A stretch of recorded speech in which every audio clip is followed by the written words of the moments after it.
right, and with that, and noting our quorum, we will go ahead and call the meeting to order. Thank you all for being here and for the flexibility on both the time and scheduling originally and then also location. It's been an eventful week for us, for everyone, it seems. Yeah, and the events continue. But we're grateful that we could have folks here, especially I would just like to welcome our DHS housing folks. We will hear more from you soon, but we really appreciate you making the time to come join the audit committee meeting and all the time that you spent working with Wayne over the last several months. So I think that brings us to our minutes, of which everyone should have a copy. Let's see. There are print copies. Oh, hello. Welcome. You found us. Print copies. I was trapped in the elevator. And they were, they should have been distributed through email as well.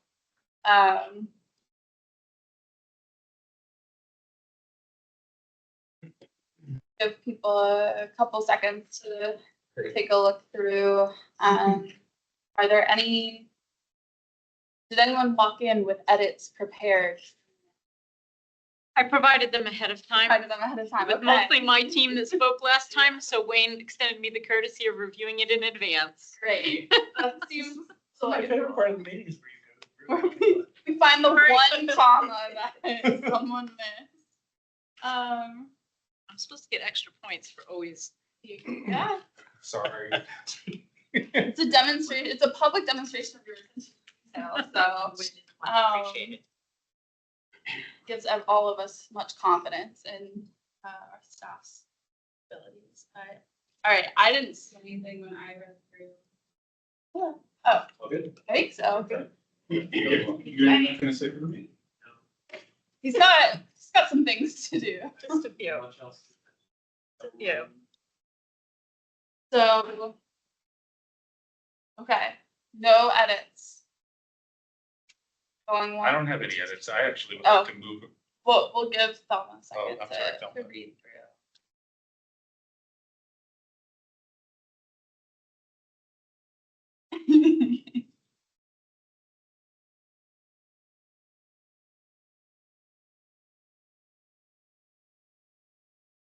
Yeah, I just wanted to check on the incursion issue that I raised last time. This is not how I remember the conversation. It seems like I was told to give a, even though I identified myself publicly, I was told that I should give a request to some other auditing committee. But I mean, but this is a satisfactory answer, Right. as written. So Great. It's fine, although that's not how I remember the conversation, which I participated in.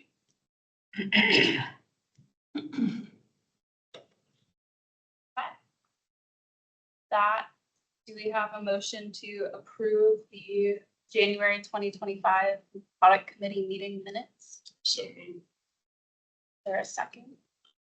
Maria, second. Great. All in favor? Aye. Any opposed or any abstention? Could abstain because I wasn't in the meeting. Great. Okay. I'm happy I don't have to do a neighbor to neighbor complaint when I'm not their neighbor. Honestly. Yeah. All right, excellent. That brings us to co-chair's report, which is, I think, pretty minimal. Everyone knows we are actively in the budget right now. If you weren't aware of that, now you are. But Susan, did you have anything in particular that you wanted to? No, just many people in this room and out beyond have been pouring their heart and soul into budget and budget savings and being government at all levels intact. So thank you. And tax rate hearing is tomorrow evening. Markup following week. And then we have our April board meeting is very early in the month this year because of Passover and Easter. And so we will be meeting Saturday, April 5th, and then reconvening for our recess meeting and adoption on April 9th. So if you were expecting a later April date, I want to make sure everyone knows that it's a bit early this year. But that.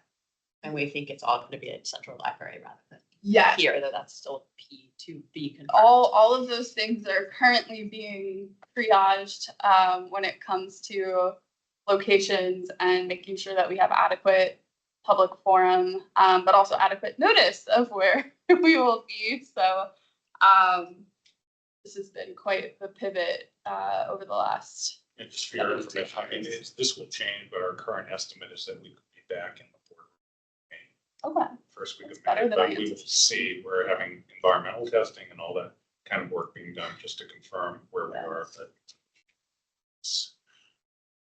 I would say if you didn't know there was a flood, there were very few places where you would actually sense that there's water in the building.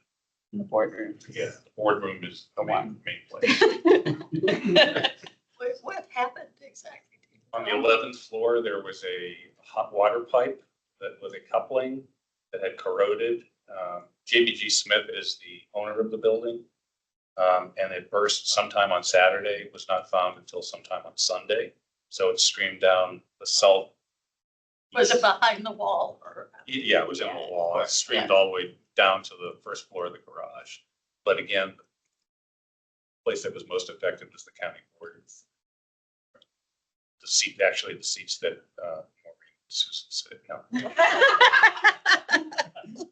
That actually happened in an apartment I was living in. My daughter's shower leaked behind the wall. Right. And my neighbor below had all of her cabinets fall off of her kitchen Oh. wall because of the water. Right, the drywall. But, nobody could see Right, it until yeah. they started falling off the wall. Goodness. So, that's an optimistic timeline, but not optimistic enough for April. So hopefully, you will see us potentially in Central Library if it's a different location. Whatever the location is, it should be aggressively promoted once it's decided. So just stay tuned for that. Anything else? I think just budget relevance for the audit committee, there is one position unfilled that is frozen, and we talked about whether we needed to unfreeze it for any period, and I'll let Wayne speak to it directly. And I said for right now, and I'll introduce Shirley Rothwell. She is the assistant county auditor. And so the thought here around that position is to keep it frozen. And for fiscal year 2026, we're still trying to get ourselves ramped up and to build the infrastructure that we need for the team. So I think if we were to bring someone on right now, it would just slow us down a little bit. So I totally support recommending holding that position back. Good. Okay. That is it for our report then. And we're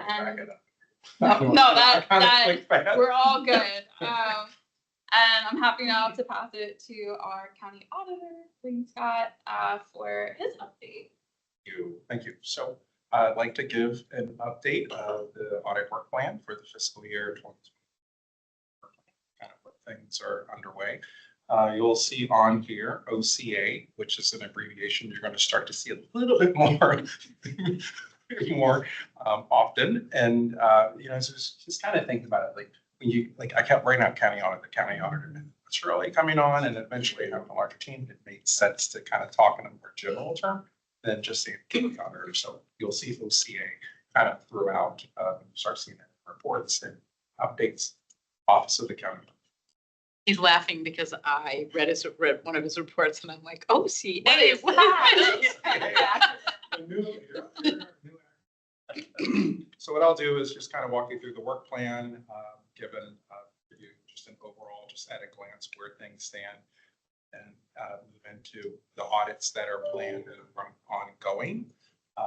And that will talk about the performance audits, and then from there to give an update on follow-up audits and to just a bit about just kind of the policies and procedures, things that we're standing up within CA. Here you will see is our work plan, just kind of at a glance. Again, broken down into the three primary lines of business for OCA, starting with performance audits up at the top, then follow-ups, and then the infrastructure piece. And I put a red line kind of where we are today with activities. So this is what was presented as part of the plan. So I'll go into greater detail with the performance audits in later slides, other agenda items. I will not go into great details today on those. I mean, right now on those. So the punchline here that I want to capture is on specialized transit. The timeline had to extend out. There was some, as I've been performing testing, so I had to do some testing of activities and transactions. It took a little bit longer than expected, so bumping that out through I think to the latter part of May. With shifting specialized transit, the site plan benefit was also, because I had originally planned that would start in earlier March. So we started in the mid-March timeframe, our pre-planning. So as you can see, is the formal announcement is in red, so meaning it's delayed. So that as the audit shifted, so that extended the full lineup. Housing grants, we'll talk about that later, but that audit is completely done. Follow-up audits continuing as I committed to the committee to work through the follow-up audits that have been previously performed and closing those out. So I'll give an update on that later. And then in terms of just infrastructure, we continue to work on some policies and procedures, and we're on track to get the start the planning process for fiscal year 2026 work plan. So I'll go a little bit deeper here into the two audits that are currently underway with specialized transit. So you can see the current overall status with those particular audits as to what is complete and then what is in process. And again, working through those, and our goal is to get through that by late April, May, and then get into the reporting phase of that particular audit. Site plan conditions and benefit. We did have a pre-planning meeting with CPHD, went very well. We were provided with lots of documents, and we're currently those Shirley is getting up to speed in that particular audit. And what those documents are helping us do is to be able to better define the scope objective of how we're going to build our strategy to get into that audit once it's formally announced. And we back up onto the STAR audit. As you look at the overall status with those particular areas, what we're doing within that audit, so when you look at this particular topic areas, when we're auditing in those particular topic areas, we've built our testing around safety. Like how are we making sure that we're providing a safe service reliability, how are we doing from a reliability standpoint, compliance with NDA requirements. The other piece around when you look at operational effectiveness, as well as complaints and comments, customer focus, like how are we getting feedback and how customers are feeling about the STAR program. And then the other piece that all of those areas, or some of those areas will touch is accuracy. So are we getting complete data records? Are the documents that we're getting are accurate, helping us to be able to form our conclusions? Follow-up audit update. Let me just pause right there and see if there are any questions, because before I'm done.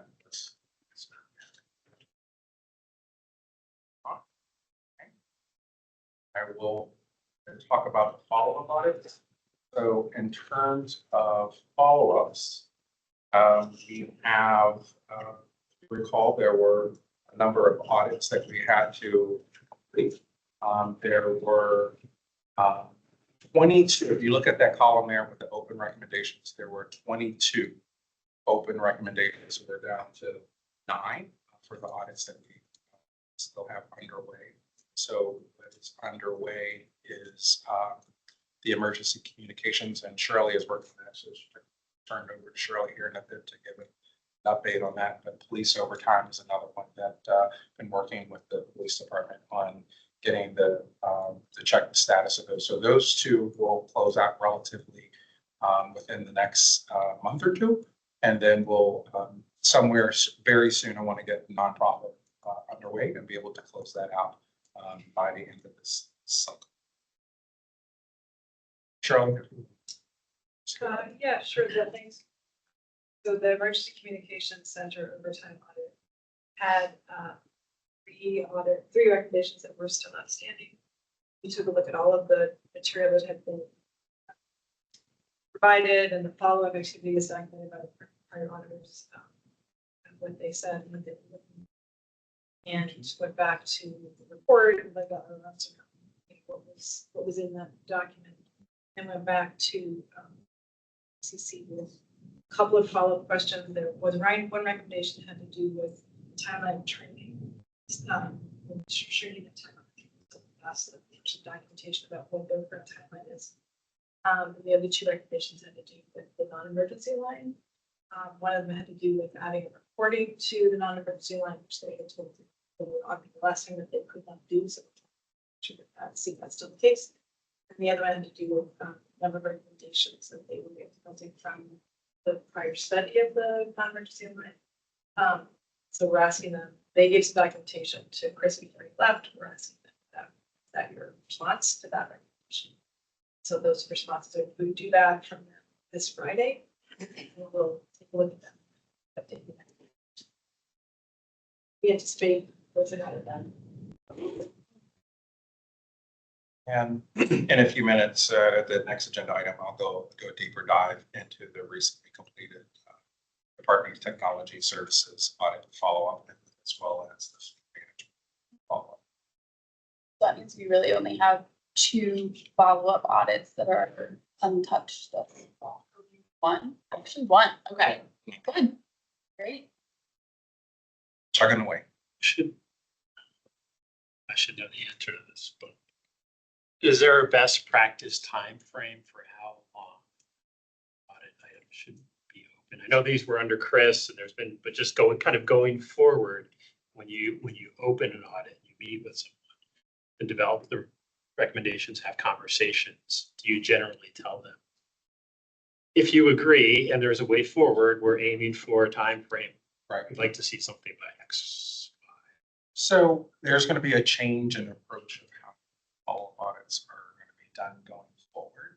So, and thanks to our colleagues and partners over at DHS with the housing grant audit. So as you will see in that particular audit, there are very clear deadlines. So once their corrective action deadlines have been achieved, and now they're open to change those that say, we thought we were going to be then, but we need a little bit more time. I'm going to wait until all of their corrective action are done, then schedule a follow-up and do it at one time. So instead of just doing kind of trickling, it will be done one time. And with each of the audits, as you will see, at least on with the housing grant, I have already kind of a proposed date that the follow-up will be scheduled. Maybe a corollary question. These are much longer timeframes than we would expect. Yeah. Correct. Right. They're not going to go years. Unless there's some It's all outdated though, I'm sure.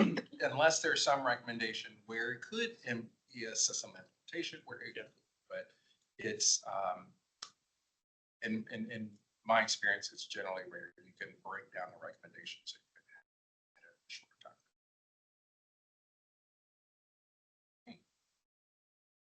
So, Before we move on, I just, because they're the 3 overtime audits and we're in the final throes of budget. Is there anything that pops out of the follow-up that we should be keeping in mind during the budget? I guess the main things, I know that there was some discussion of getting it's escaping me the name, that Telestaff? telestaff, because I feel like one of the groups, Or emergency management?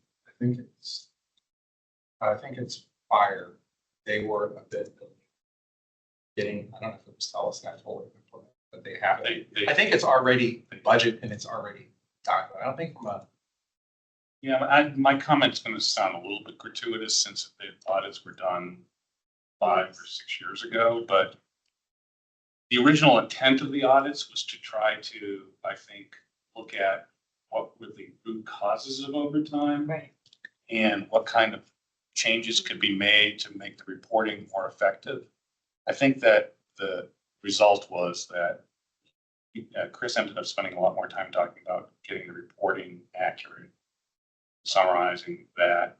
There wasn't a lot of sort of, I call it, performance audit discussion about, if you hired this many more people, overtime would come down this much, Right. which had been sort of an initial goal. It didn't quite. So Not there. there isn't anything, I think, in those audits, so you should go back and look at them. That is going to be particularly helpful in our discussion right now. Yeah. If we're struggling with staffing challenges. I think we're pretty clear on our current sources of overtime. Yeah, great.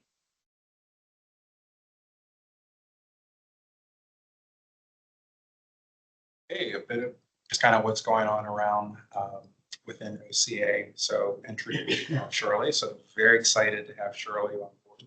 Shirley, I don't know if there's anything you want to give a little bit of background on Shirley.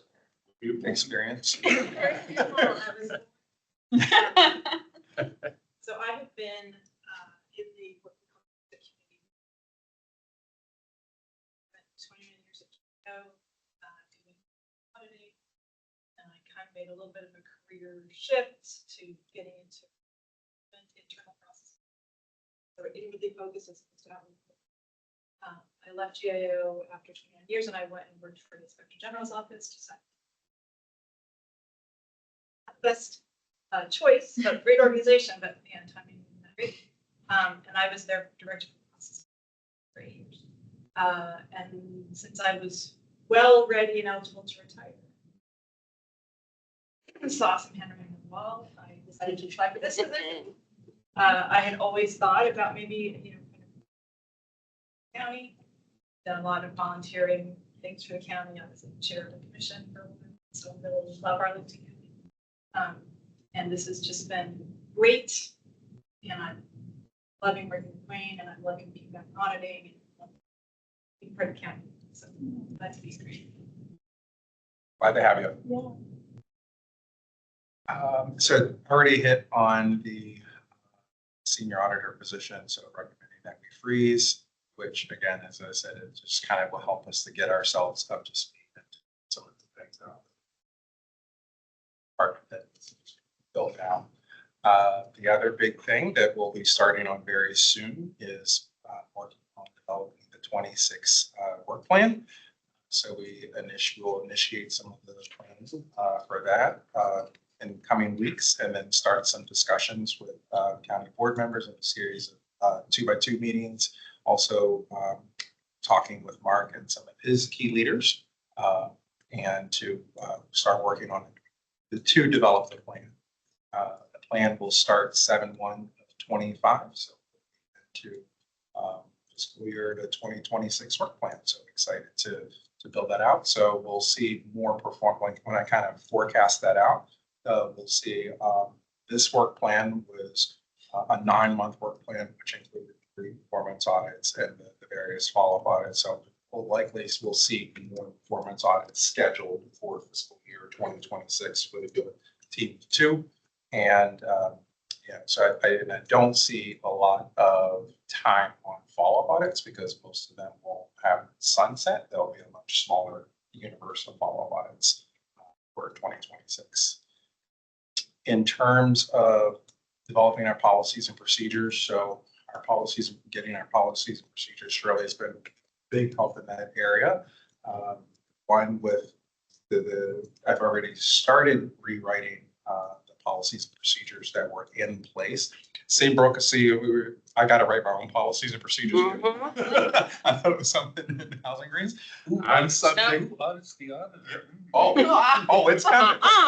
Yeah, no, it's coming. So in 3 years, we have to get an audit every 3 years. We get audited. So Who audits the auditor that audits you? Oh. actually, Why she's we allowed to lie. got a little thing where we audit each other. Audit. We check on each other. So I would have to say this. I But was gonna say, wait a second. that is kind of what we're gunning Yeah. towards and moving towards is getting ready for that peer review. So one of the things that Shirley was also been very helpful with the rewrite of the generally accepted government auditing standards GAG is going under a major revision. So we're going to need some technical assistance there along. So Shirley was able to help kind of pave the path and getting us access into some technical resources there. So for questions. So yeah, that's our night. I always call that our job. PP. I think that is it for just kind of the status update. Any questions? Since the next work plan will be a full fiscal year work plan, I think you had said a while ago that the goal is kind of 1 audit per quarter. Is that still Yes. probably right? But with 2 of us, I'm going to take that up a Oh. little bit more. Exciting. Take it up a little bit Yeah. more. So, yes. Okay. And you don't, maybe not for today, but do you have any thoughts about, because I do, but about the role that the audit committee or the general public should play about sort of audit subjects? Because we've been through this when Chris was here.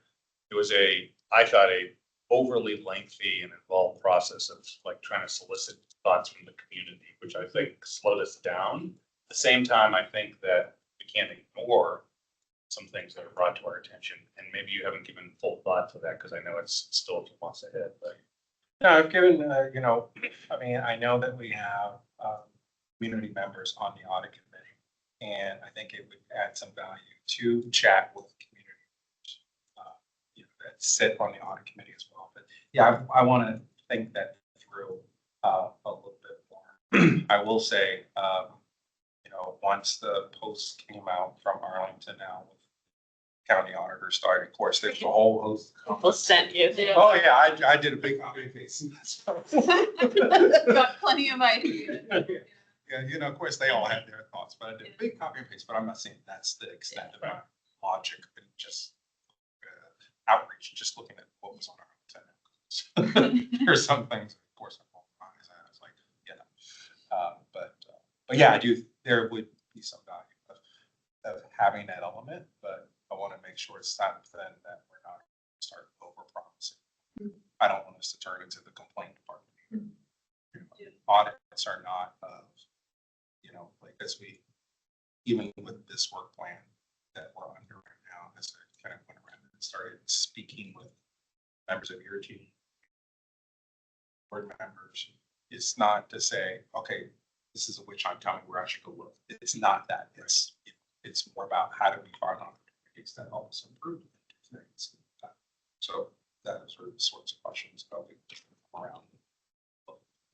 I wonder about soliciting from like our commission chairs potentially, rather than going out to like the full public and just saying what interests you, they have some pretty specific expertise in their, unique areas. And so they might be able to say, well, we've always talked about this program and we like it, but we're just not sure or something, and give a little bit more of a zoomed in perspective. So something Sure. to consider. Okay. I like that. Thanks. Anything else? I think the next thing is we'll talk about some of the recently completed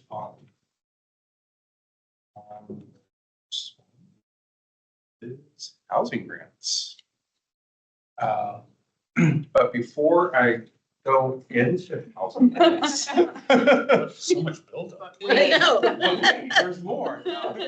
So the audit report was emailed out to everyone, but when you look at this report, it's a little bit different than what we used in the past. So when you look at this particular report, it's, you have the key highlights area, which is pretty much an executive summary, very high level, that's picking up on the larger items that are there. There's a background section giving a little bit about the program, how it works, a little bit about the process around how housing grants are applied. So the background section is just giving context of kind of the subject matter under audit. You will then get into where you will see the detail of your findings. And with this particular type of report, what we'll see under each of the findings and other matters, you'll see criteria, condition, cause, effect, recommendation in those specific categories. And it's written in a very succinct way. So you really see, okay, what was the issue and how does that compare to where it should have been, or what was that comparing against, kind of with the condition itself, the cause. So what caused this particular issue? And then if not corrected, what's the effect, recommendation, and then of course the management response built directly in the report. I've seen it done kind of both ways, where you have the management response attached to the report, but then what you end up doing is you just constantly just keep flipping back and forth. It makes it harder to read. So this is built within the report, and then towards the end, it's just a little bit of like why we did more specific around the objective scope and the methodology. So the methodology section will go into each particular area and explain kind of what was done. And then there's an about us section. You will also see the report. There's a numbering scheme. So for the housing grant, for example, is DHS 2025 PF 001. And this numbering scheme is there's a method to the madness of this numbering scheme. Because what that number tells me, so whenever you see like the leading part of DHS, I know what area was under audit, it fell under what branch of the county fell under. 2025 tells me the fiscal audit plan that it applied to. PF, like I've developed a number of two-letter codes for the type of audit. So PF is a performance audit. FL is follow-up. Could use FU, but it wouldn't sound right, but FL for follow-up. You have to think these things through. Put something on your calendar that says DHS 2025 FU. It just doesn't go well. And then the numbering scheme. But what this does is like at some point, if someone were to come in and say, how many performance audits have you done? I could quickly go in and say, count out the PFs. If someone said, how many audits have you done at DHS? I could count it up and see it. So it really helps from a reporting perspective. And years I spent on the Fed side, I don't know how many times when someone would ask, like an investigation, if there was an investigation, it was IVs. They were like, so they could say, how many investigations have you done in DES? Because I know there's not going to be any DHS. So investigations in DES, so I could easily go in and run that number. So there's a method to that report. And then I think there's one. Oh, I'm thinking it was another part there, but I already hit it on the management responses are built into. So let's talk about housing grants. So the audit objective for housing grants was to assess the effectiveness of the housing grants program and the metrics used to report out on a program performance, as well as I know there was a study done in that was released in 2024 about expanding the program. So it was eligibility. So taking a look at where we stood on that. The focus of the audit really was on 2024 participants and looking at the 2024 participants and making sure that the individuals that received grants were eligible to receive the grants. They received them at the right amounts at the right time, and kind of how did they kind of go through the particular process. There were 5 test areas within the audit. So related to from the application side, that performance management piece, how we communicate and engage with our stakeholders, and the assistance that we provide, the again, the status of the recommendations as well as the application that we use to administer the program, which is called Guardian Voyager. So taking a look at the general controls, the IT type controls around Guardian Voyager. Management, oh, yes. On the performance measures that you look at, is that, we've had a lot of discussion, in fact, about this, as you all are aware. And there's always this discussion about whether you're just counting activities that you've done or you're actually looking at achievements of objectives. How do you? So you'll see that, well, one, so with the housing grants program, they do have outcome measures of how the program, like how is it doing and is it achieving certain results. So that was looked at, included in this. So they have a number of good performance measures there because there was the, kind of how many participating year, the amount of money into housing grants, but also like what were the stabilization of the program, like how many people are kind of staying in there, whether or not some did come out. So there's a reporting because they came out onto whether it was because they moved or whatever, but also because of their financial circumstances changed and improved. So they were able to exit out, kind of, which is a positive thing that you would want to see. But then again, Their objective though is, I mean, it just occurs to me, is that an objective that they improve and exit the program? Or Well, I'll let Brooke talk about that. From what I saw, it was they're tracking it, but Yeah, I was gonna say, so in the Department of Human Services, we have performance measurement plans for all of our programs, and obviously Housing Grants is one of our biggest programs. And so we look at, like you had mentioned, the activities and the inputs, so how many households are served. We also look at timeliness of applications process, so we can talk about how well we're serving them. And then the outcomes measures that we currently have, but Nicole and I just met yesterday and we're looking at how we might be able to refine those based on these recommendations. Are, it's just been a day, are the number of households that, which this one's, we're thinking isn't really a true outcome measure, but it's households that have more available money for non-rental expenses as a result of having received housing grants, so they can pay for childcare or food or what have you, because they've received this rental subsidy. The other outcome measure is how many households are retained within the program. And our goal is 85%. And we tend to meet that goal or exceed that goal every fiscal year. It's been a little harder recently just because there have been an uptick in evictions and so on and so forth.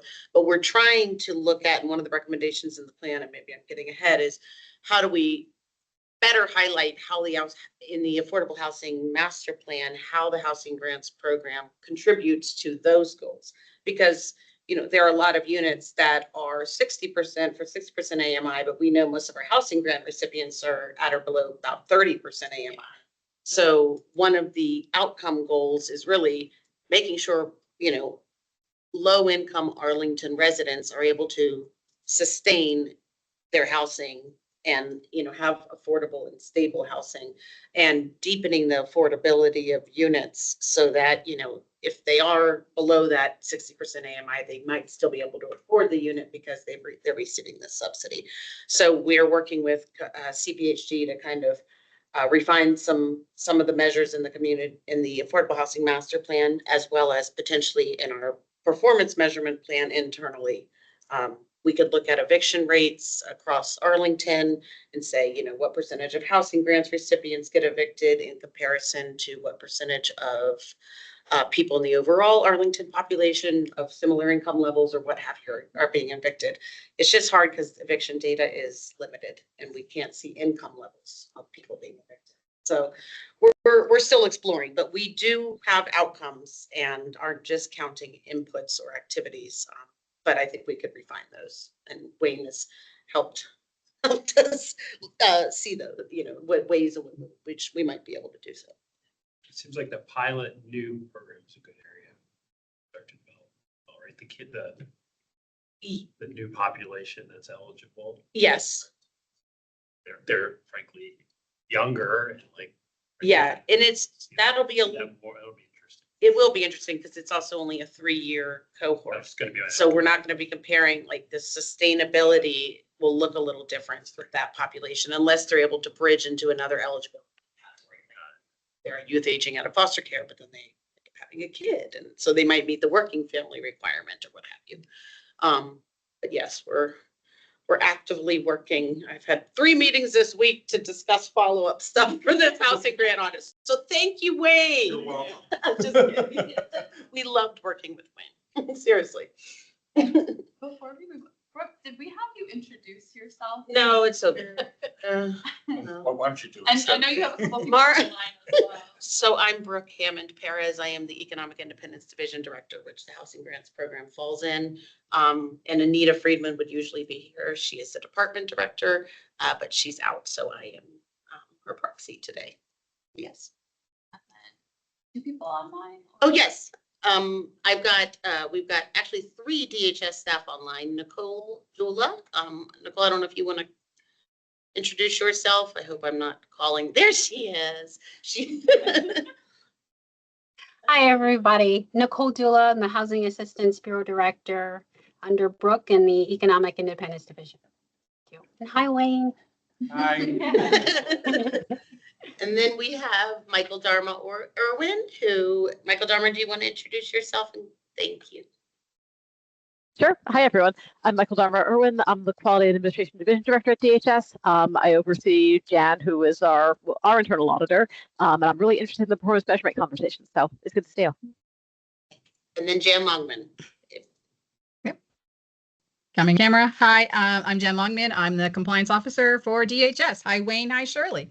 Hey, Jan. I hope that answers. Did that answer? Yeah. More or less what you were asking. Okay. I would say, more broadly, DHS is like the star department in terms of having some actual performance measures, not just counts. So That we sounds hold like them up as the one to follow. They'll do better. And it's always a work in progress, but they're out ahead of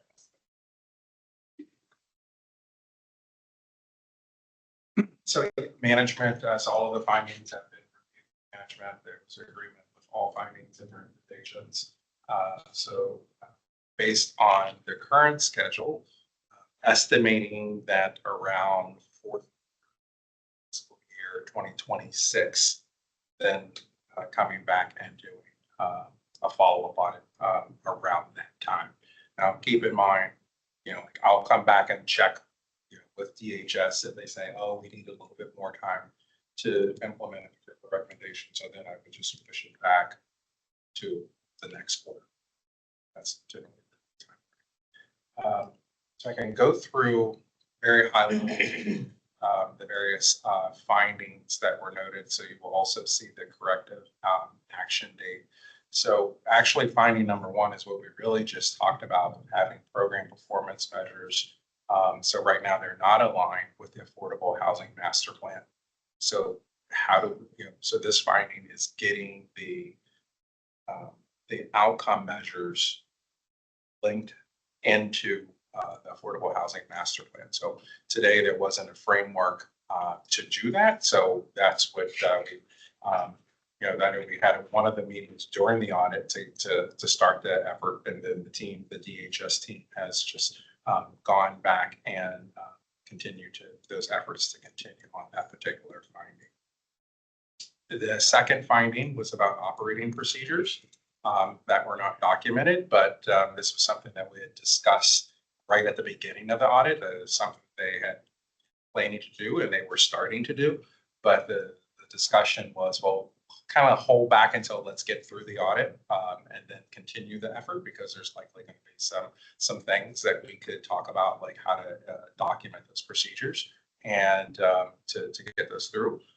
So there's been a number of things when you look at the things of, like, as you're building out the policies and procedures, making sure that you have policies and procedures for quality assurance, making sure you have policies and procedures for as, to the extent you're going to make provisions, policies and procedures for when you have to, if there's a particular process for approving something or something, then we feel like, okay, we might need to extend this out a little bit. How do you get some supervisory approval? So there's been some framework addressed within the recommendation about suggestions of how to improve or to set up the policies and procedures. The next particular finding here was on just personally identifiable information that was stored on an email server, which I know that the team has deleted a lot what was there because, as I mentioned earlier, there is a software application called Yardi Voyager that they use to store a lot of information. And when the information is stored in Yardi Voyager, it's not only encrypted when it's transmitted to them, it's encrypted while at rest, and then anytime it comes back. So when we get applications and they get submitted in, make sure, to the extent that we want to, keep them for some small amount of time, have that, but make sure that that also, like the policies and procedures, should address PII when we receive it and how to properly dispose of out of the email servers. The three other findings. So the next one is in just how do we communicate with our stakeholders? How do we communicate with the program participants? So some of the letters were just not always clear. And so they're finding here, so some of the letters were, and the team had used the letters kind of just over time. I mean, it's even going back to and I should have said this on the policy or the procedure document, the team is very tenured. There's a lot of experience there, but when you don't have those things documented, what happens is when someone leaves, there goes the knowledge. So that was the importance of the document. But it also, kind of leads into the communications with stakeholders, the templates. They're created over time, but every now and then we should just have a process to take a look at those templates and revise those. And then also sharing them with the county attorney's office if we're going to use these templates in there going out. So so when, to the extent that we do change a template, share those with the county attorney's office to make any necessary updates to the letters, make sure they're fine. And then going back to the software application that houses this information. So that is a cloud-based system called Voyager, Yardi Voyager. So because it's a cloud-based system, there is an audit report called a System and Organizations Control Report, SOC report. So that report is a very good document to obtain when it's generally released once a year. And what Yardi has to do is they bring in auditors to audit their more of the IT, because it's a cloud system of auditing. So the auditors come in and audit whether it's change management, document storage. So getting that audit report, making sure there's nothing in there that could have an adverse effect on the county. So doing a review of that. So, but that's just an annual process. And lastly, establishing a grant review control checklist. So this is making sure that the team is, to every grant that is approved or denied, that having some documented trail that we've reached the right conclusion, whether it's approved or not. I will say for the volume of activity that the team has, you see in a lot of their performance metrics, a lot about how many people are participating.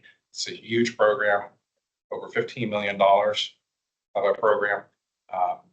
And so sort of like 2024, there were 1568, I believe. There you The go. number just stays in my head. Mine too, for some reason. 1568 of people participating in the program, but that doesn't say that they just administered, 1,568 housing applications, but there were denials. So some of the denials were around 1,400 for 2024. So that's a lot of activity. So for the 8.5 FTEs, there's a lot of work sitting there for the team to do. So to some extent, you don't want to highlight, we denied this many, but can't lose sight of the team is not only focusing on what they're approving, but they're focusing making sure that they are approving eligible people and they're denying people because they didn't follow the rules. So that's a big part of the job, just fiduciary responsibility. To be clear, the audit did not reveal that we were giving anyone a housing voucher or housing grant that should not be receiving Exactly. housing. So that test was done as well. So there was nothing there that. An important one. Yeah, that's a good thing to see that everyone that got a grant was eligible and they got it at the grant. So that was good. It's a lot of work. And even though it's not, I don't think it was an actual finding, just that point that Wayne made to the workload that goes along with processing applications, whether or not they ultimately become one of those 1568, which are now up to about 1700, is another thing. But Nicole and I are already, wheels churning, trying to figure out how can we capture just how much work goes into that, so we can figure out like what are appropriate staffing levels, what is an appropriate caseload for housing grants, given that you still have to process applications, to inform future budget decisions if and as the program continues to grow. So that's going to be key. I think the other question we talked about during the budget session was income verification and what we can do to invest in a single income verification system. And I think our state partners actually are interested in potentially supporting us. Our delegation was interested in that. So I think that's something we should think about, because it would save your team so much time and also improve the service as well as the fraud prevention. And if we did it with our CAFs, it would save them time as well. Just the way you couched that raised a question. Excuse me, late in the day, my voice goes. You said that if they didn't follow the process, they is this an issue of them not qualifying or not being aware of how to apply? I.e. they might qualify otherwise if they were better informed about how the process worked or had some assistance with the process. You okay, babe? So I think some denials happen because somebody submitted all their documentation and they're just not eligible, whether it's from an income standpoint, like they're not making enough income, or they don't meet one of those eligibility categories, right, of the housing grants program. Other times we have to deny applications because we get an application and then never, even if we'll follow up with the household, never get all the follow-up documentation to be able to process and verify income and do all of that. So it really depends. It's not always they're not following the rules, but one thing that we did learn from the housing grant study that was done in FY24, gosh,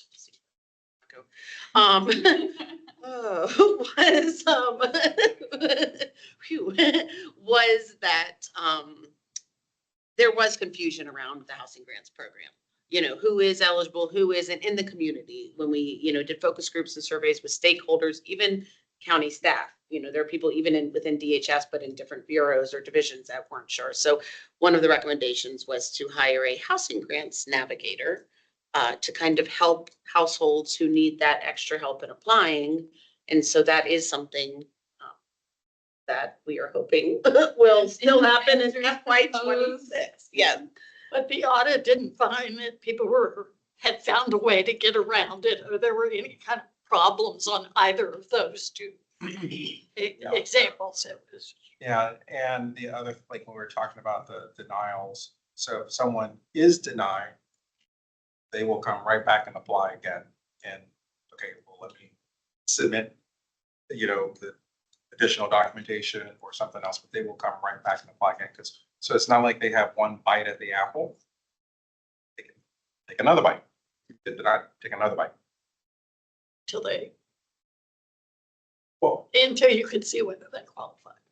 Right. Right. If it was a matter that they didn't submit all their documents, they're just needing to verify that. If they don't qualify, but they have some a circumstance and that changes, they end up, making more money, getting that work hour requirement or whatever it might be. They have a kid, now they're eligible, things like that. they turn 65, then, they can come back and apply as well.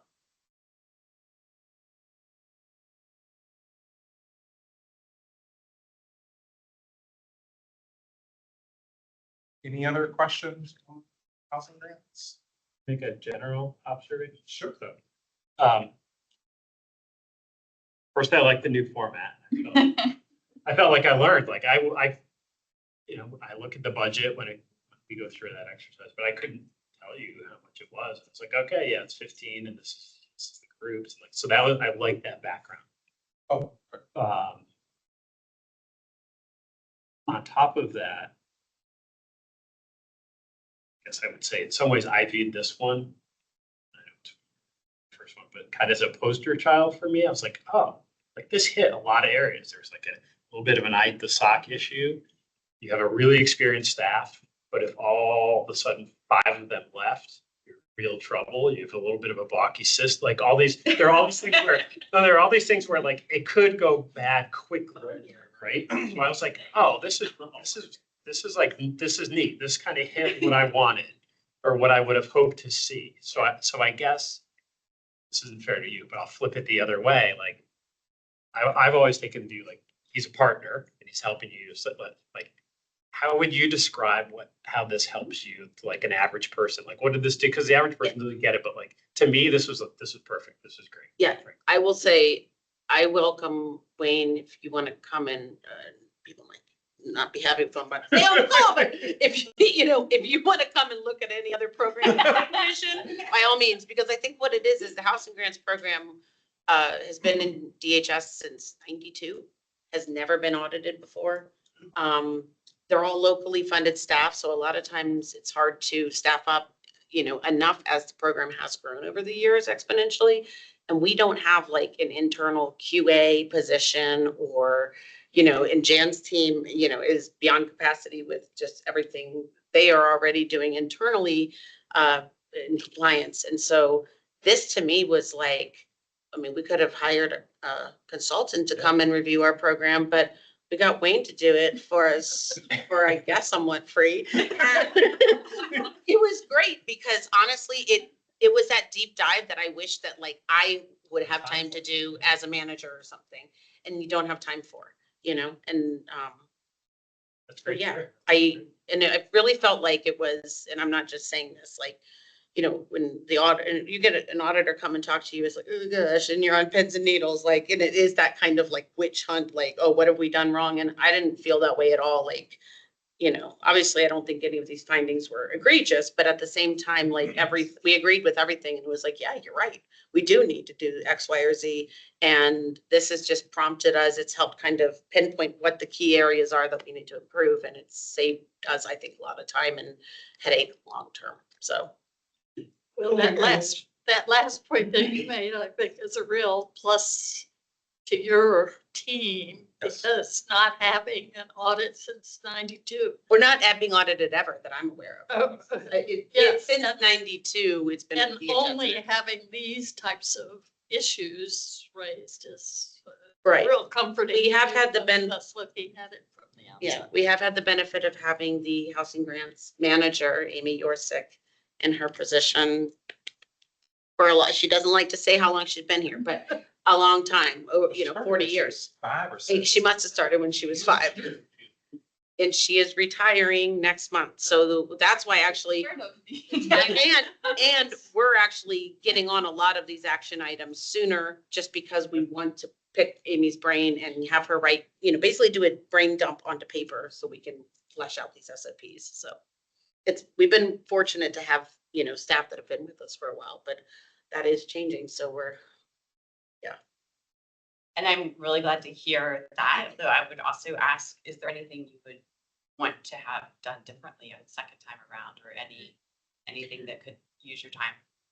I can't think of anything, but if I could open it up to Nicole or Jan, who worked closely with Wayne. Yeah, let's poll the audience. Phone a friend.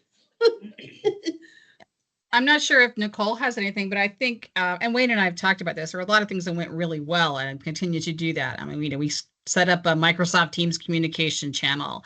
So the minute he needed something, we knew what it was. We were able to get it to him. He didn't have to spend a lot of time on site, which can be really disruptive for staff who get nervous when auditors are there, even when they're wonderful. So I think, just kind of continuing to embody that, it's not, he didn't ask tough questions, but he asked them very, very gently. And again, we had, really good communication, nice tracking sheets. So it made us pulling together everything he needed very easy.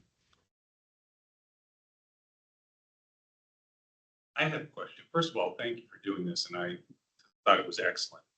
I have a question that sort of goes a little bit outside the scope of what you would traditionally do, and unfortunately, we're not in an environment where we have a lot of extra money.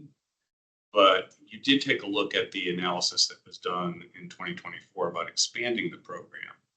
And in a perfect world, which we're not in, how comfortable would either you, Wayne, or Brooke and your team feel if I were preparing the budget for next year and I were looking at expanding the program, giving your thoughts about where to go to do that and what's the best way to do that? It's a little bit more, like into the performance, really leaning into the performance side of things. But I don't know if traditionally you've done that on other audits. I don't think we're going to have more money next year. So it's you can treat this more as a hypothetical question.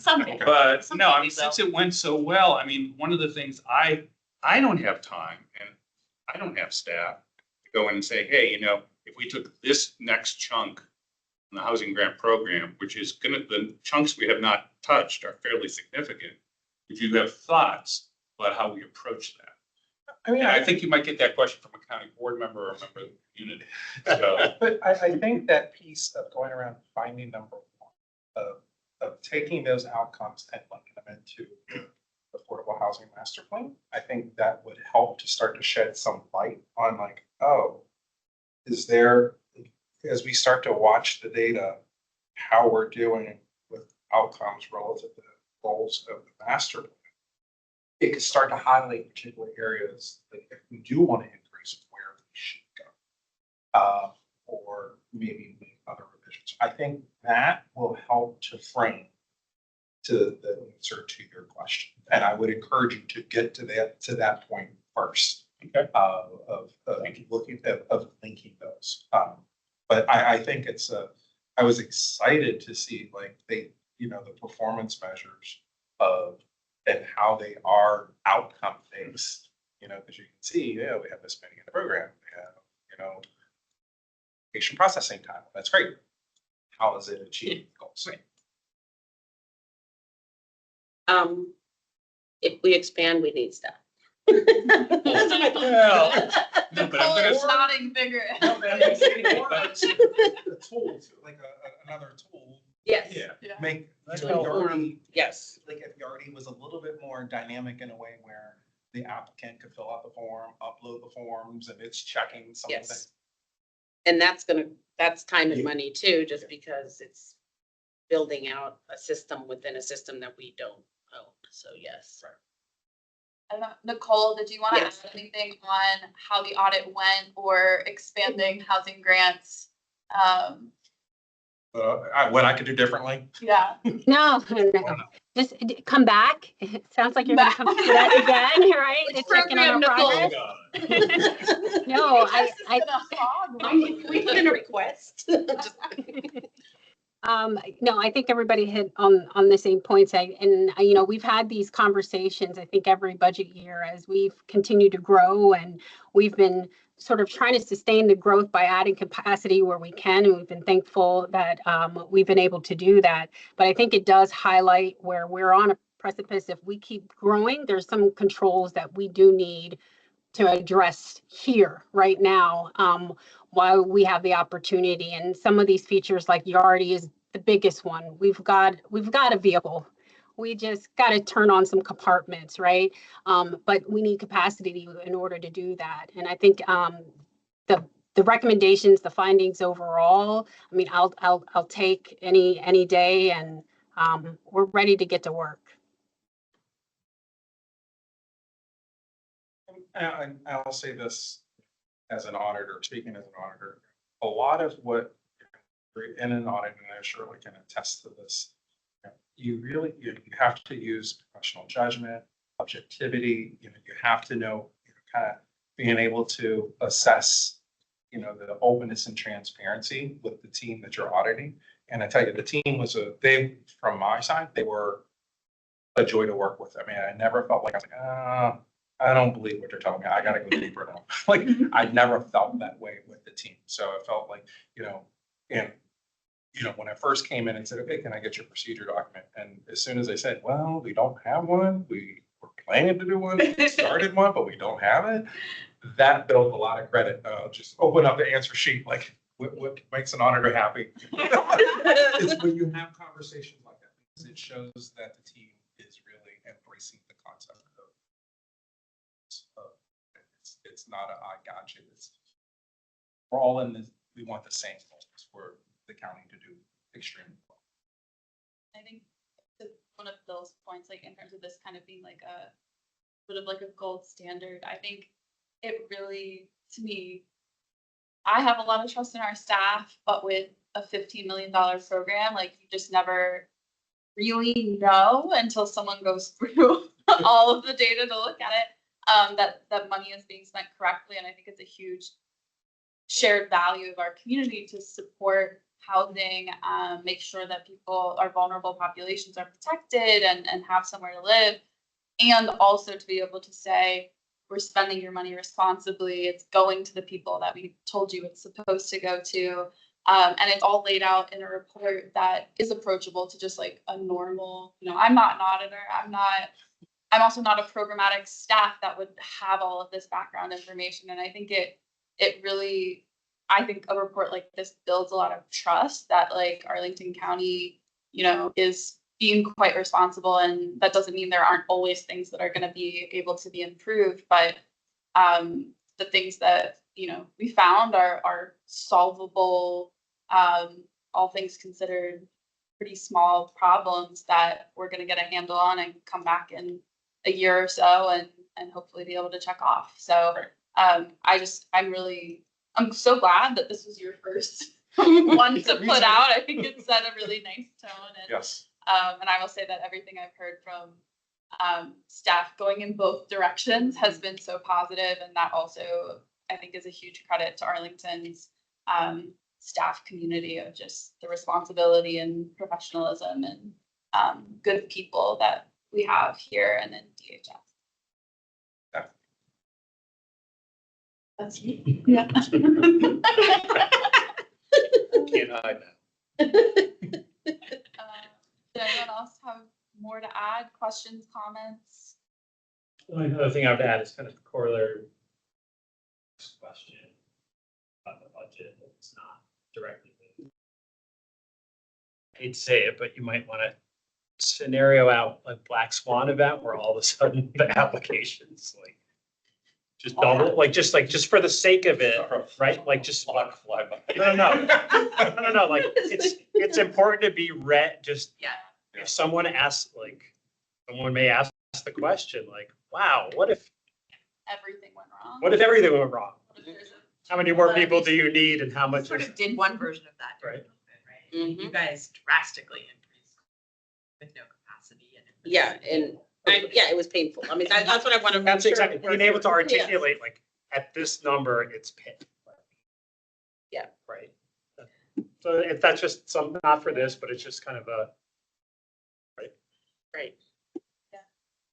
Yeah, and I think to me, it's like, if we're gonna keep the program, which I think we are, it's time to invest. The already investment was one thing, but it should be easier for your staff and for everybody. And so sometime, even in tough years, we're gonna need to figure out how to do that investment. And that will pay back in your staff time and capacity and sanity. Yes. Yeah, I did actually have another question, which I think probably didn't spend a lot of time, but it's been a constant refrain, understandably, that when DHS has a lot of programs where they have to use technology to help them, in this case, guarding, and just the proliferation of systems and working with the state. Yes. And sort of trying to get our hands wrapped around that.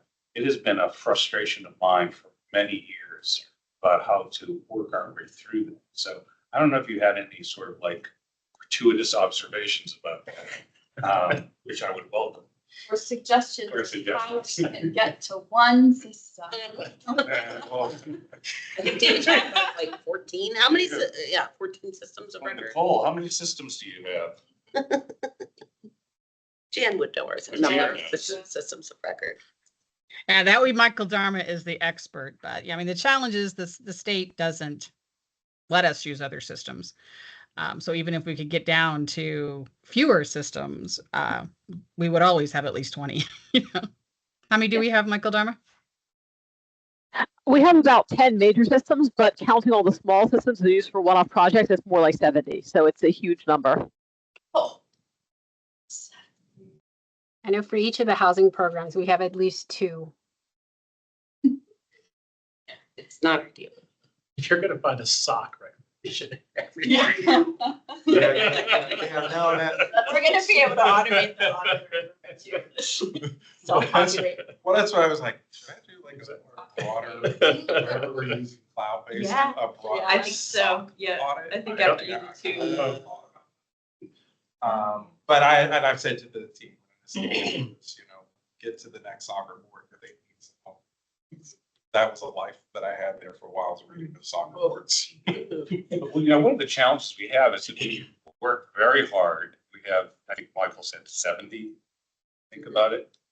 But we don't have the time, and the state certainly has never had the resources or even the interest in trying to tackle this. Yeah. But to the extent that we can start to build a record, this is a very long-term kind of thing. If you have thoughts on that, that would be helpful.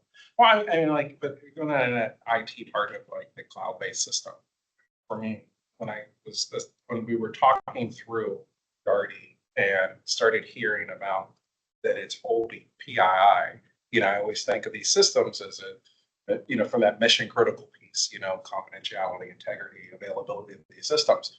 But when I was hearing the PII piece, I'm like, ooh, Yeah. that data got out. So that's what led me down that path. I was like, all right, let me go see about this soccer report and see how it's doing. Fortunately, they had a clean opinion, but there was a hiccup the auditors had found along the way around change management issues. But fortunately, the error occurred within Q1 of their testing. Then they came back by Q4 and verified it, and it had been corrected, so it had cleaned up. But it was around change management. That company, what was that? It was the CrowdStrike. They had a bad change. That's why I always make sense of states with all of them. Yeah, so yeah. But yeah, so if they ever need help in reading those soccer reports, give me a call. You better be careful what you ask for. Right, so, okay. All right. Thank you very much. Yes, thank you so much. You guys. Miss you guys. Until the next one. Aw. I got a whole list of things you can come and look Okay. under the Yeah, hood. if you Try- heard try- me try- making his try new to- work Try plan. to curb your enthusiasm next time. Hey, That's an insight. All right. thanks. Thank you so much. All right, bye. Bye. Hey, DTS contract management, that was a follow-up audit. And this particular audit, whoops, back up, Wayne. This particular audit had 7 remaining open recommendations. Chris, I believe the last follow-up that was done was in May 2022, went back in to take a look at 7 remaining items. 6 were implemented, well, 1 will carry forward and remain open. And this item dealt with essentially, I'm sorry, there's a lot of words on here, but one of the things that are, in fact, was for the contracts they were managing is making sure that for what we are, making sure the products and services that we're getting, are we getting them and that we're getting them at the agreed upon price. So the sample that I had selected, 3 of the sample 6, 3 we were not. So, which was enough to say, okay, we've got to make some changes here of how do we document and do the verification around making sure that we get what we say we're getting at the agreed upon price and quality that was agreed to. So management is doing some work around of making sure that the teams well-educated, well-trained, and well-versed on making sure that they click that approve button, they're approving, that they are agreeing, yes, it's at the right quality and the right price. So I will come back and do a check on that. Now, when was this audited first started up in this? Oops.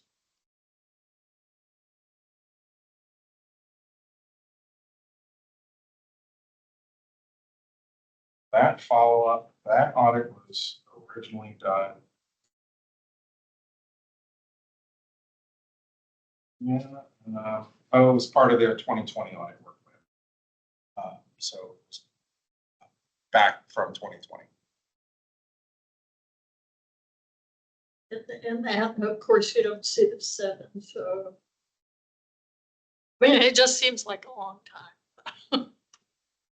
Is that normal Well, I mean, it's recommendations well, I think to part take of that it- long to implement? There was just that period of someone, from the time the county auditor left at that time, the next auditor did not do follow-up work. Had they had been doing follow-up Oh, I work, see. it would have surfaced up and then should have been addressed back then. Yeah, I But mean, I- it's back to that list you went through at the beginning that we're only now doing follow-up on the 19 and 20 audits, which is not a best practice that we will And, continue. people know we're gonna come a knocking. So, and it's even like with the housing grants team, it's like, okay, I'm gonna come a knocking. So they, at some point, so, I imagine many of the follow-up action or the recommended actions were probably completed prior to when you came.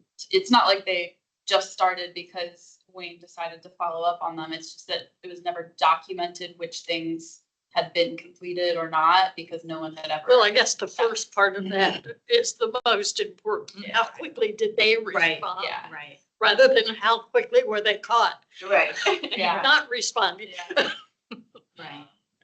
And I think that's tough, just with, like the turnover that Yes. that we mentioned. But now we're on a clear path. other questions? Fleet management. So fleet management had one remaining open audit recommendation, and that recommendation is closed. So that will sunset, and that item sat around how do we track low usage vehicles, or making sure that we're tracking those so we take the appropriate course of action. So that has been totally created, and that audit is now closed. I think that was it for audits. Excellent. Yes, Well, hopefully a that. civil order. Yeah. Hopefully that gives everyone a pretty great idea of what our OCA has been spending their time on lately. I think it's progress in such a short amount of time is so impressive, especially given that, you came in July, August with basically nothing, starting from scratch at that point, and to see such a comprehensive review and all of the follow-ups, except one that we've touched on at this point. And so I think I'm very excited about that, and I'm very grateful. Great to be able to really present and display also all of the work because I know that this is an extensive, extensive Are you work. tracking how many sticky notes? have been Yeah. put into the comments? It's a lot. But yeah, I hope that everyone feels good about the progress that we're making. I feel good, and you too. Yeah. So with that, brings us to miscellaneous items. I don't have anything additional to bring up, but if any committee members have any questions or anything on your mind, Good. Thank you for making time. Yes. amidst the chaos Yeah. of the world. making importantly quorum here. The fact meetings are always at 7. Oh, So I, like at about 4:30, I panicked. Yeah, right. Wait a minute, get somewhere. You have a back meeting tonight? No, tomorrow. But you have it in your mind. You can stay here all night. That has happened. It's like a little break in between the two, but the fact meeting is tomorrow. Yeah. Well, it's printed on your agenda, but I'll just remind that our next committee meeting is June 26th, at 4:30. Hopefully we will be back in our regular space and regular schedule. And yeah, I think that's pretty much it. If no one has anything else for us. Awesome. I'll go ahead and move to adjourn. Motion, we are adjourned until June 26th. Thank you all very much. Thanks. Thank you. Mark, don't break anything. No more pipes open, okay, Mark? So how many major fire responses have we had today? Define major.